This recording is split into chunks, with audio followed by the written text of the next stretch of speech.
다운든지 여러분과 함께 손잡고 가겠습니다. 감사합니다.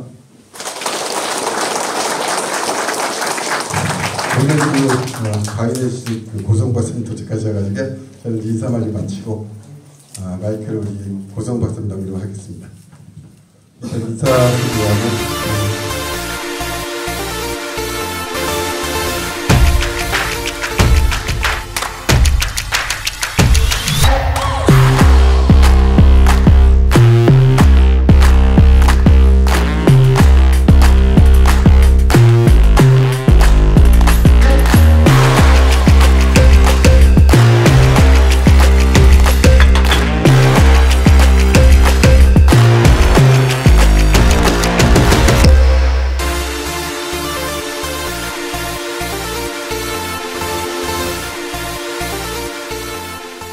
안녕하세요.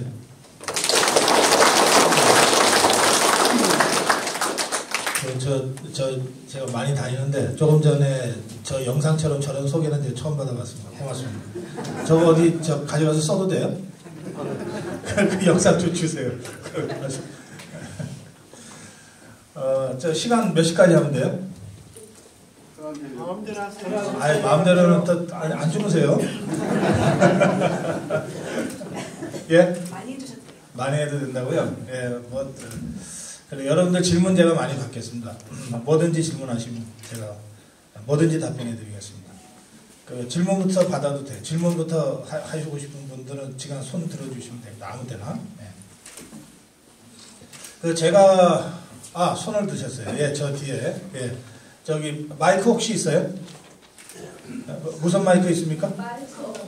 그러면, 네, 크게 해주세요. 예.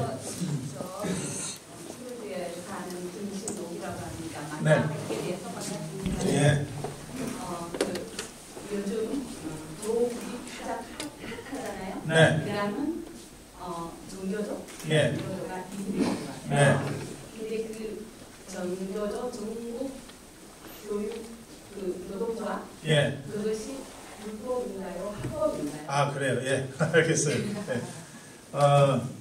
지금 조국이가 제일 핫하고 그 다음에 정교조가 핫한 것 같은데 하시고 난 다음에 정교조가 불법이냐 합법이냐 이렇게 네. 질문하셨어요. 정교조는 지금 법 외 노조입니다.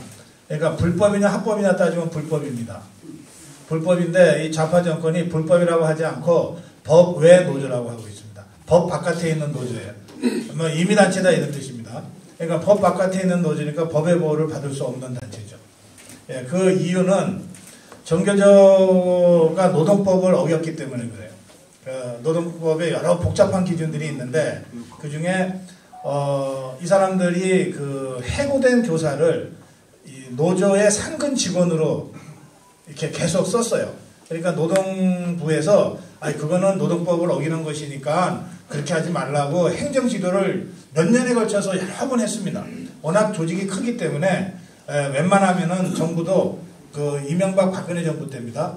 웬만하면 정부도 이 보수 정권하고는 좀 성격이 다르지만 손을 대지 않으려고 행정 지도를 했어요. 좀 고쳐라, 노동법을 좀 지켜달라 그랬는데 뭐 들은 채도 안 했어요. 그래서 할 수 없이 이제부터 이 노조는 불법 노조다, 법 외 노조다, 이런 식으로 이제 규정을 했습니다. 그런데 그 후에도 정교조가 그거는 당신들 얘기고 우리는 우리 하고 싶은 대로 한다. 예, 지금까지 그러고 있습니다. 예, 답변이 됐죠? 예, 자, 또 저 뒤에서 손 드셨어요. 예. 예. 저는 변준이라고 합니다. 네, 안녕하세요. 네, 반갑습니다. 예. 제가 여러 가지 지식도 없고 그냥 제가 간단 명료하게 물어보겠습니다. 네. 왜 요즘에 리얼미터라든가 네. 한국갤럽 이렇게 해서 인기도 조사를 많이 합니다. 예. 제가 TV조선을 많이 봐요. 네. 박사님께서도 자주 나오시고 아주 잘 하시고. 네. MBM 여러 군데 가끔 나오시죠? 네. 최고 잘 합니다. 그런데 이제 누가 제가요? 예. 고맙습니다. 그리고 이제 예. 인기도 조사를 조사를 많이 하네요. 네, 많이 해요. 예. 사실 지금 문재인 정부가 잘 못하는데도 불구하고 계속 인기가 올라가고 네. 또 자유한국당 또 민주당 이런 네, 데서 알겠어요. 또 지지율이 또 다시 반등하는 것 같죠? 예. 자꾸 올라오고 그래요. 예. 자꾸 떨어지고 또 저같은 사람한테 한번 물어보질 않아요. 그렇지. 예. 물어봐서 아니, 대답이 뻔한데 뭐. 그래 자꾸 지지율을 그렇게 엉터리로 내는지 네. 사실인지 알겠습니다. 예. 좀 참고를 해야 하는. 예, 제가 설명해 드릴게요. 예, 예, 고맙습니다. 예. 그, 여론조사라고 하는 게 되게 1000명을 하거든요. 근데 1000명을 조사해갖고 뭘 알려고 그러냐면은 5천만 대한민국 국민 전체의 생각을 알려고 하는 거예요. 이거 얼마나 불완전하겠어요? 그런데 이 1000명을 조사해서 이제 미루어 짐작하는 거죠. 대한민국 국민 5천만 명이 이렇게 생각한다. 그렇게 하려면 이 1000명이 잘 선발이 돼야 되겠죠.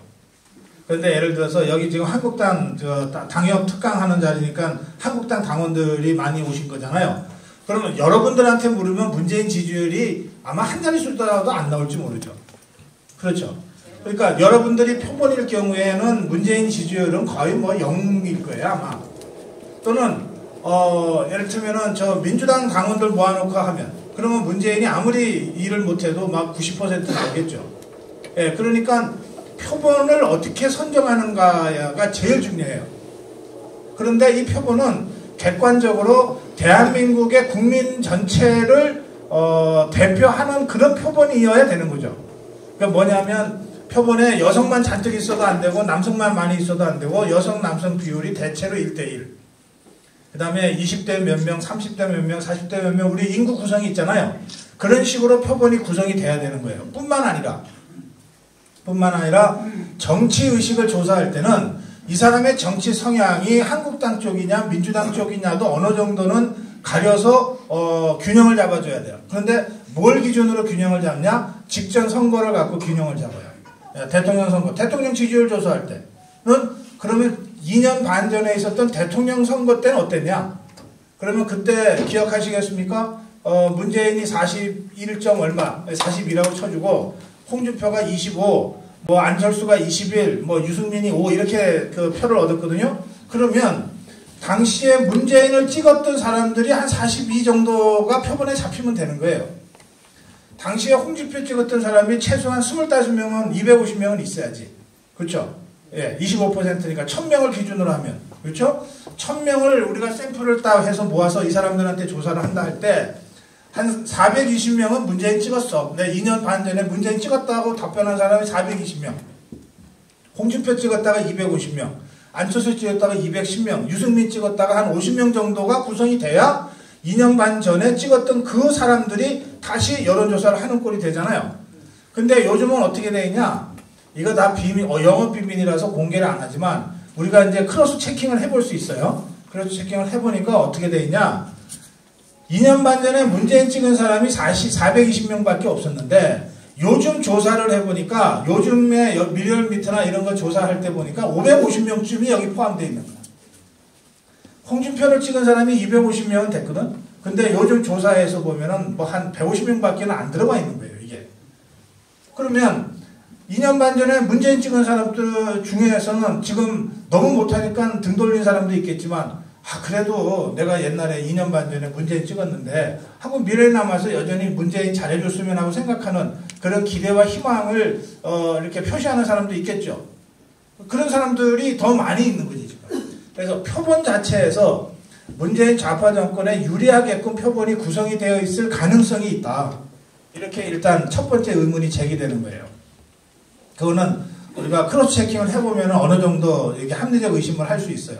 그 다음에 두 번째는 여론조사의 설문을 어떻게 하는가도 굉장히 중요해요. 이를테면 우리가 똑같은 이제 문재인 지지율을 우리가 조사한다고 할 때, 문재인 지지율을 조사한다고 할 때, 이렇게 세계 경제가 어려운데도 이 민생을 챙기기 위해서 열심히 일하는 문재인 대통령을 지지합니까? 반대합니까? 이렇게 물어보면, 예? 설문을 읽다 보면 지지하게 되지. 근데 그게 아니고 이렇게 세계 경제가 좋은데도 유독 한국만 경제가 나쁘다. 문재인 잘하냐 못하냐 이렇게 물어보면 그럼 당연히 반대가 많겠지. 제가 설문을 극단적으로 비교한 거지만 이렇게 설문해서 물어볼지 저렇게 물어볼지는 이 여론조사 회사에서 전적으로 결정하는 거예요.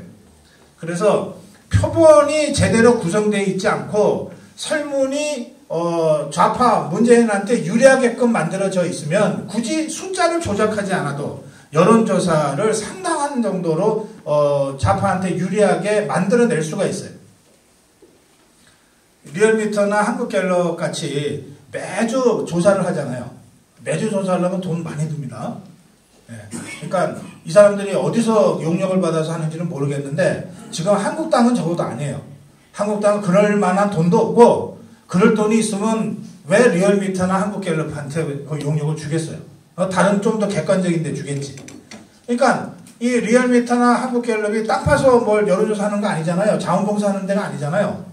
그러니까 뭔가 이 사람들도 영업을 하는 건데 또 조사를 해서 돈을 벌어서 먹고 사는데 이렇게 꾸준히 이 사람들한테 돈을 대주면서 조사를 시키는 데가 어딘가 있을 거예요.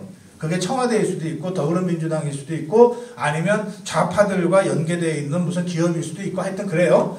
거기서 계속해서 잘못된 표본과 잘못된 질문을 가지고서 계속 조사를 하면 그러면 우리가 체감하는 이 조사하는 그 민심하고는 동떨어진 여론조사가 계속 나올 수 있는 거예요. 그래서 이제 자유파는 다른 여론조사는 뭐 그렇다 치고 리얼미터하고 한국갤럽에 대해서는 조사를 믿을 수 없다 라고 하는 합리적 의문을 제기한 지가 꽤 오래됐습니다. 그 다음에 이 여론조사는 사실은 여러분들이나 저나 돈만 있으면 조사회사에다가 조사를 맡겨서 할 수 있어요. 그런데 할 수 있는데 이걸 공표할 수 있느냐 없느냐는 것은 조사회사가 결정하지 않아요. 그 공표할 수 있냐, 공개하냐 안 하냐, 언론에 신문에 이렇게 보도하잖아요. 방송에 보도할 수 있느냐 없느냐는 것을 결정하는 것은 중앙선거관리위원회입니다. 중앙선거관리위원회에 여론조사 심의위원회가 따로 있어요. 이게 여론조사가 워낙 우리 국민들한테 영향을 많이 미치기 때문에 이게 왜곡되거나 불공정하면 안 된다 이런 취지로. 그러니까 리얼미터나 뭐 한국갤럽이 매주 발표하는 것도 공개되잖아요. 신문에 보도하고 방송에 타잖아요. 그것은 중앙선거관리위원회 여론조사 심의위원회에다가 제출을 해서 발표해도 좋다라고 허가받고 발표하는 거예요. 그러면 이 조사는 중앙선거관리위원회가 허가하는 조사는 이게 5년인가 10년인가를 보관하게 돼 있어요. 자료를 로 데이터까지. 그러니까 설문 막 한 것까지를 다 보관하게 돼 있어요.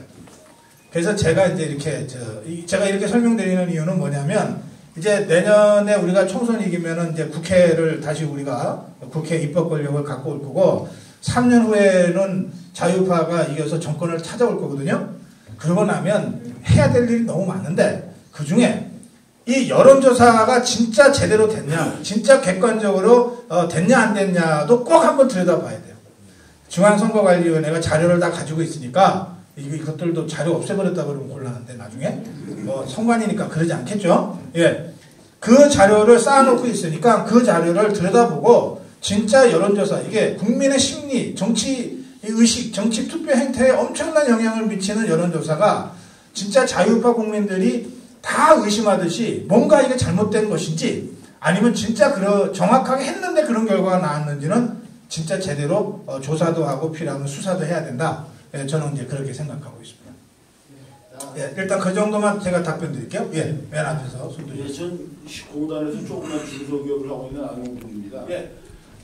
제가 회사 직접 이 상황이 관계다다 보니까 1월달부터 유튜브를 통해서 많이 이제 이런 거 저런 걸 하게 됐고 처음엔 정규제 TV를 보면서 이제 시작했는데 지금은 이제 뭐 가장 정말 정론이라고 생각하는 그 유튜브 방송이 손상대 선생님하고 그리고 이제 고정 박사님으로 제가 고맙습니다. 인정합니다. 예.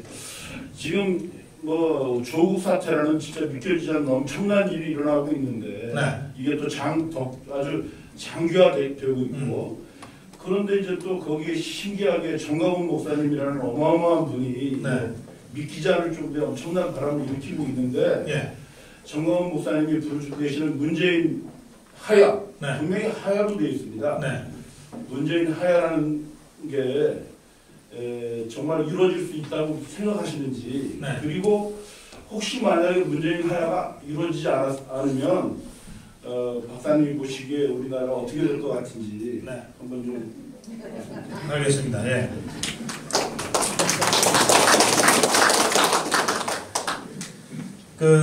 문재인이 하야한다는 것은 자기 발로 걸어 내려온다는 뜻이거든요. 예, 저는 문재인이 절대 자기 발로 걸어 내려올 것 같지 않습니다. 예. 광우병 때 이명박 대통령은 청와대 뒷산에 가서 울었다는 거 아니에요? 예? 또 박근혜 대통령 때 촛불들이 막 나오니까 진짜 막 가짜뉴스가 막 난무하니까 얼마나 억울했겠어요? 그러면서도 국민 앞에 서서 여러 번 대국민 사과를 하잖아요. 그런데 이 문재인은 그때 광우병이나 촛불, 박근혜 탄핵할 그 촛불 때보다 훨씬 많은 국민이 광화문에 연일 나와서 집회를 하고 하야를 요구해도 촛병이도 안 보이죠. 대국민 사과 한 번 없잖아. 이런 자이기 때문에 자기 발로 걸어서 내려올 정도의 양식과 양심이 없는 사람이다. 저 그렇게 생각합니다. 그래서 우리가 요구는 하지만 하야할 것 같지는 않다. 이렇게 저는 생각합니다. 정광훈 목사님도 그 정도는 아시는 것 같아요. 이분이 순진한 분이 아니잖아요. 하야하라 하야 안 한다고 해서 문재인이 제 발로 내려올 것 같지는 않다. 이렇게 생각하시는 것 같아요. 그래서 제가 아니 문재인이 자기 발로 내려올 것 같지도 않은데 왜 자꾸 하야를 요구합니까? 그랬더니 4.19 방식을 제가 생각하고 있다. 이렇게 말씀하셨어요. 4.19 방식이라는 게 뭐냐? 이제 당시 학생들과 시민들이 이승만 대통령을 청와대에서 밖으로 데리고 나오려고 청와대 안으로 들어가다가 총 맞아 죽었다는 거예요. 190여 명인가가. 예. 이 학생들이 무장한 것도 아니고 뭐 과격한 행동한 것도 아니라는 거죠. 그냥 대통령 자격이 없는 사람이 당시에는 경무대 청와대 안에 있으니 그냥 가서 박사님, 이승만 박사님이라고 불렀잖아요. 박사님 이제 그만 내려오시고 청와대 나갑시다. 그래서 사저 대학로에 있는 걸로 갑시다. 이화장으로 이렇게 데리고 나오려고 들어가려다가 경호원들이 쏘는 총에 맞아서 190여 명이 죽었다는 거예요. 그리고 불과 며칠 만에 이승만 대통령이 자기 때문에 수많은 학생들이 죽고 다친 걸 알고 4월 25일 날 그 보훈병원에 가서 그 다쳐서 부상당해서 누워있는 학생들을 보고 눈물을 흘리면서 내가 이런 줄 몰랐다. 다 내 책임이다. 그리고 그 다음날 자기 발로 내려서 이화장으로 갔거든요. 그러니까 그 방식으로 하면 문재인도 청와대 밖으로 데리고 나올 수 있다. 이게 정광훈 목사님 말씀이에요. 그러니까 그러려면 뭐 누군가 총 맞아 죽어야 되겠지. 이게 정광훈 목사님 말씀이에요. 그래서 내가 제일 먼저 죽으려고 생각한다. 그런데 혼자 죽기가 좀 그래서 나랑 같이 죽을 사람 좀 모여라 그랬더니 첫날 200명 모이고 일주일 후에 1000명이 모이더라. 그래 그분들 다 나올 때마다 광화문 나올 때마다 속옷 다 깨끗하게 갈아입고 나오신다. 언제 죽을지 모르니까. 그렇게 말씀하셨어요. 그렇게 하면 정말 4.19식으로 문재인을 청와대에서 데리고 나올 수 있을지 모르죠. 근데 저는 그런 일이 안 벌어졌으면 합니다. 문재인이 뭔데 그 사람 청와대에 데리고 나가려고 한 사람이라도 죽는다면 그 죽음이 너무 아깝다. 그 정도로 가치가 있는 사람이 아니다. 저는 그렇게 생각해요. 그래서 제가 정광훈 목사님도 우선 말리고 함께 죽겠다는 1000여 명의 주로 목사님들이신데 이분들 제가 열심히 말리고 있습니다. 여러분들 목사님들 목숨 던지기에는 문재인이 그렇게 대단하고 중요한 사람이 아닌 것 같습니다. 저런 하찮은 사람을 때문에 왜 목숨을 버립니까? 제가 이러고 말리고 있습니다. 지금도 말립니다. 절대 그런 식으로 끌어내려고 하지 마십시오. 제일 쉽고 아무도 피 흘리지 않는 방법이 남아있는데 왜 그걸 안 쓰십니까? 그게 선거에서 이겨서 탄핵하는 겁니다. 내년 4.15 총선에서 자유파가 과반수 의석을 차지하면 또는 일당만 돼도 민주당보다 한 석만 더 많아도 국회의장 이하 국회 권력을 자유한국당이 차지하게 됩니다. 더불어민주당이 박근혜 대통령 끌어내릴 때 딱 한 석 많은 거 가지고 했어요. 딱 한 석 많았습니다. 한국당보다 한 석을 더 많이 얻었어요. 그래서 국회의장 자기들이 가져갔어요. 부의장도 가져갔어요. 그러면서 박근혜 정부를 흔들어가지고 다른 좌파 정당들 야합하고 한국당 안에 이 개파 정치, 개파 갈등 악용해가지고 끌어내가지고 그렇게 해서 탄핵시켰거든요. 우리도 자유파도 한국당도 똑같이 해줄 수 있어요. 그리고 그렇게 해서 탄핵이 안 되더라도 총선 이겨놓으면 다음 대선은 무조건 한국당이 자유파가 이깁니다. 이기면 임기 다 마칠 때까지 기다렸다가 나올 거 아니에요. 그러면 나오면 저기 의왕으로 보내면 되죠. 그렇게 보내면 대통령은 현직에 있기 때문에 내후 외환의 죄 아니고서는 소출을 할 수가 없어요. 그래서 이 자유파 단체가 여적죄라고 하는 이 외환죄, 내후 외환에 해당되는 죄로 고발을 했지만 이 김명수 대법원장 있잖아요. 문재인이 임명한 이런 사람들이 딱 장악하고 심지어 저 조국이 계좌 추적도 못하게 만드는 이 사법부가 그 조사하겠어요? 그러면 이 대통령은 죄를 져도 임기 동안에는 공소가 중지돼요. 그래서 대통령 그만두는 그날부터 이제 공소시효가 시작되는 거예요. 그래서 5년짜리, 10년짜리가 많이 있습니다. 예. 그래서 일단 임기 마치고 내려오면 그 다음에 남아있는 건 사법처리다. 그렇게 생각합니다. 문재인만 대상이 되는 것이 아니고 문재인 좌파 정권에서 이 직권남용하는 사람들, 뭐 부정부패는 말할 것도 없고 수많은 사람들이 이 역사의 법정에 서야 되고 사법의 법정에 서게 될 것이다. 저는 그렇게 생각합니다. 근데 이 과정에서 내년 4.15 총선을 이기는 것이 첫 출발점이 되는 거예요. 우리가 대통령 탄핵당하고 대통령 선거 치고 지방선거 치고 이러면서 완전히 바닥에 깔아앉았거든요. 이제 4월 달부터 이게 반전이 시작됐어요. 4월 달부터. 4월 달에 한국당이 참다 거리로 나왔거든요. 그때부터 이 대중들이, 국민들이, 자유파 국민들이 그 전까지도 추운하고 또 더우나 태극기 들고 나가신 분들이 2년 반 동안 계속 있었지만 한국당이 대중집회 형태로 광화문에 나간 거는 4월부터예요. 그리고 그 4월, 5월에 2달간에 걸친 한국당의 대중집회를 받아서 이제 8.15 대집회가 성공적으로 있었고, 그리고 13, 19, 12.5, 11.6 이렇게 연결돼서 지금은 매주 말 이렇게 지금 집회가 벌어지고 있잖아요. 그리고 지금 청와대 앞에서는 그 분수대 앞쪽에 뭐 여러분들 다 가보셨겠지만 지금도 지금 35일, 36일째 지금 들어가고 있는데 차량 농성을 지금도 이 시각에도 하고 있을 겁니다. 수백 명이 모여서. 그러니까 이런 이 대중의 열기가 이렇게 분출되게 된 게 불과 6개월 전이에요. 우리가 2년 동안은 박근혜 대통령 탄핵당한 다음에 2년 동안은 어디 가서 고개도 못 들고 나 한국당이야, 나 우파야 이런 소리도 못했어. 예.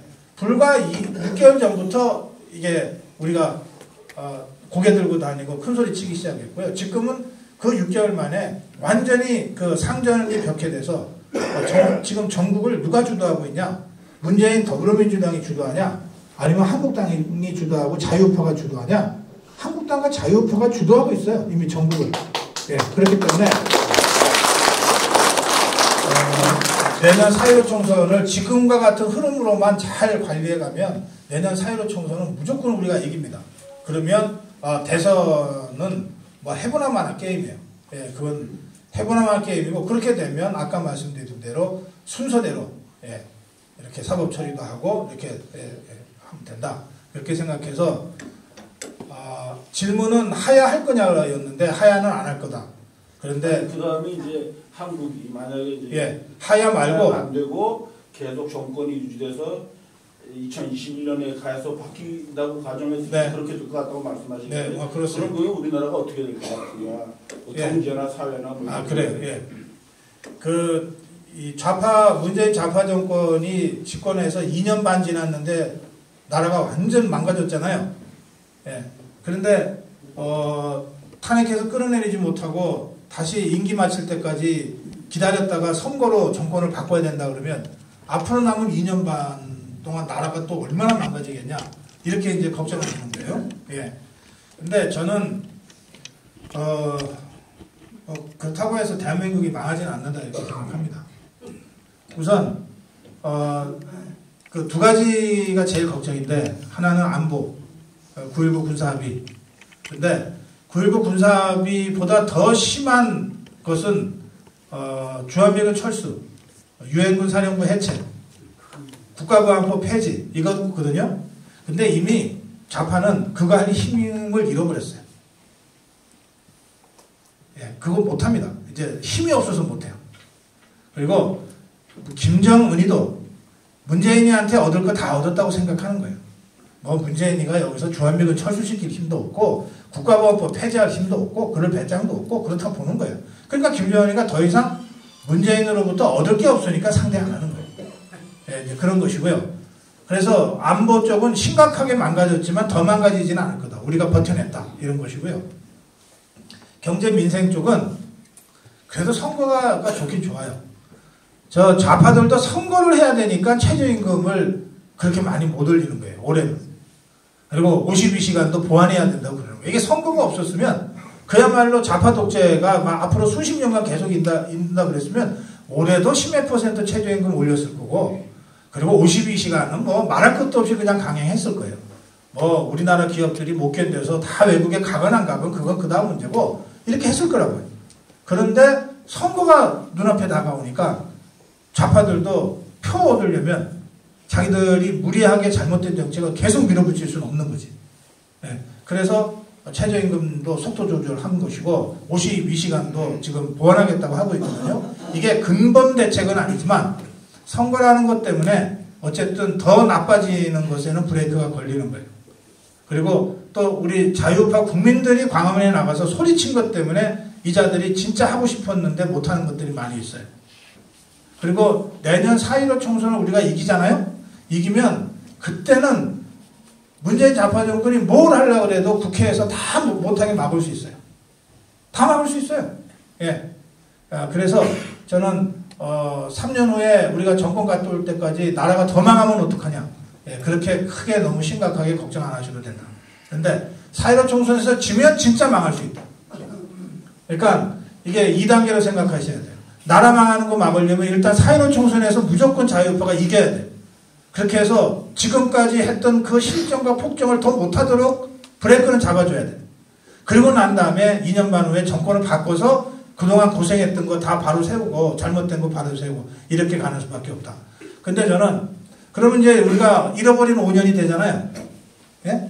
박근혜 대통령이 좀 더 잘했으면 좌파한테 안 넘겨주고 계속 했을 텐데 이렇게 생각하잖아요. 분명히 잃어버린 5년이 우리 역사에 이제 기록이 될 건데 근데 한편으로 생각하면 우리가 진짜 이런 문재인 정권과 같은 좌파 폭정을 별로 경험해 본 적이 없어요. 저 6.25 때 저 인민위원회가 막 이렇게 점령해갖고서 그때 말고 그러니까 그때 어르신들은 다 돌아가셨고 김대중이 좌파 정권이지만 IMF 직후에 IMF에 뭐 이렇게 막 지시를 받아서 뭐 해가지고 그렇게 원래 김대중이 하고 싶은 대로 잘 못했어요. 그 다음에 노무현은 사회정책은 개혁했지만 경제는 보수해야 된다 그러면서 사실은 삼성과 제일 가까웠던 정권이에요.